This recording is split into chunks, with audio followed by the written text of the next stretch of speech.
This is VIVO IQOO U5X, and today I would like to show how you can change the screen timeout value to never on this device.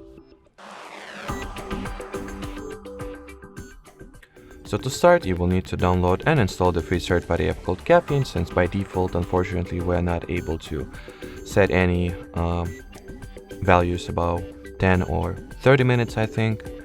So if you would like to set some custom values up to a never, we will need to use the help of the third-party apps, and here is the app of my choice, or our choice rather.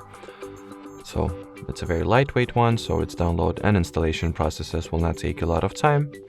Once the app is ready, you gotta simply open it, make sure that the timeout parameter was set to the infinite value, or to be infinite, and as long as the Caffeine app is not closed, so make sure that it stays active in the list of recent apps, your screen will not go to sleep automatically at all. Alrighty, so that will be it for this video, guys. Thanks for watching, and bye bye.